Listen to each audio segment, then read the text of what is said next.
Hi guys! Good morning! Welcome to my vlog. So, pagpasensyahan nyo na guys, maingay yung background, yung surrounding ko kasi mahangin sa labas. Yung pintuan talaga namin dito sa rooftop.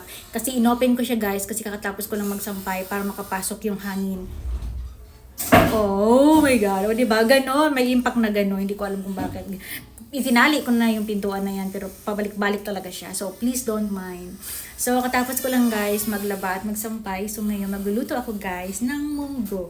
Munggo na walang sahog kasi ayaw ni mama lagyan ng manok. Ayaw ni mama lagyan ng something na sahog. Ilagay ko lang daw ay chicharon tsaka pechay. So, sige na nga. Para masaya si Mudra, yun ang gagawin ko. Maglalagay ako ng chicharon tsaka pechay lang. So, join with me! Hi guys! It's 1 PM na guys. So ngayon pa lang ako magluluto. Kanina maaga kong pinakuluan yung munggo. So ngayon igigisa ko siya. So ito lang yung sahog guys. Pechay, chicharon, onion, garlic, and sile. So yan lang. Igigisa lang natin and that's it. Ayaw kasi ni mama lagyan ng sahog na chicken or whatever.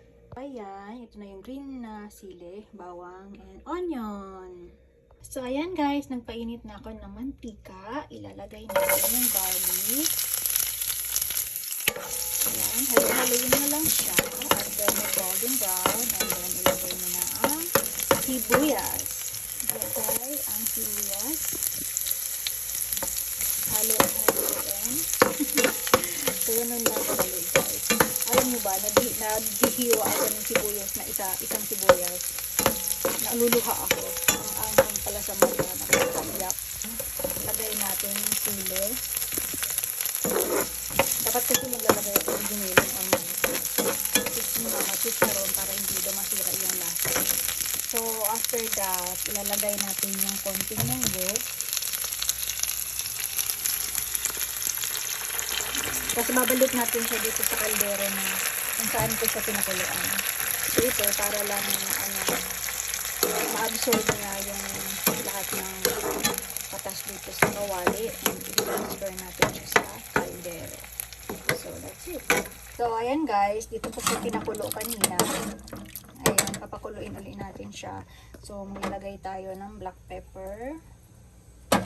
Lalagay tayo ng konting salt. And then, maglalagay tayo ng konting magic sarap. So, ganun lang. Tapos, pag kumulo ito guys, ilalagay natin yung chicharon. Tsaka, yung pechay muna and then chicharon. So, ganun lang. So, ayan guys. Ito na yung pechay. Na-ready ko na siya. Nahugasan ko na.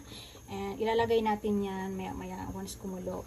And then, ito naman, yung chicharon guys. Gamit ko yung special pork chicharon with chili by Makips. So, dalawang balot yan, guys. Tada! Lagay natin yung pechay. I-half cook lang natin siya, guys. Para masarap.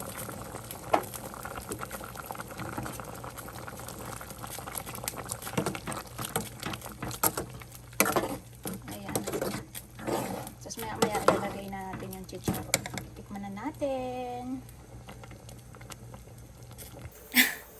So, ayan guys, titikman na natin yung munggo na walang sahog. Char. Titikman na natin siya. So, kung nalo-halo ko na para half cook lang yung gulay natin. So, super init.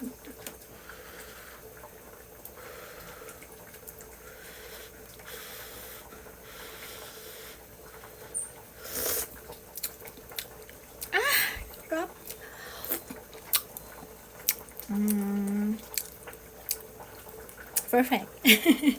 So, ngayon, ilalagay na natin guys yung chicharon. Ayan guys, kumulo na siya. Ilalagay na natin yung chicharon.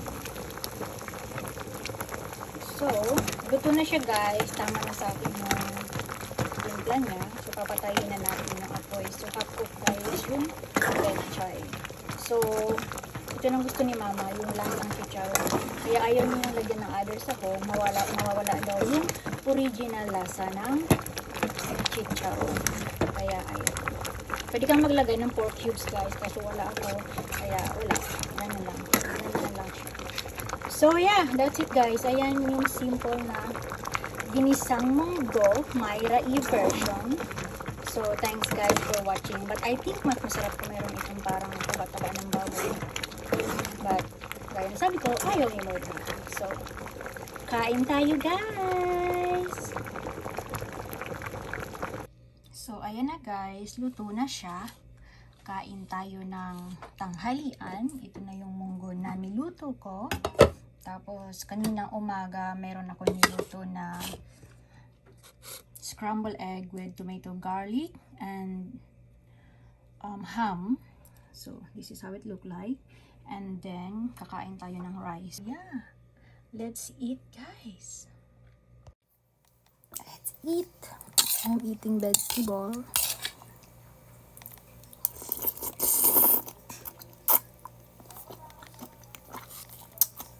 Rice is like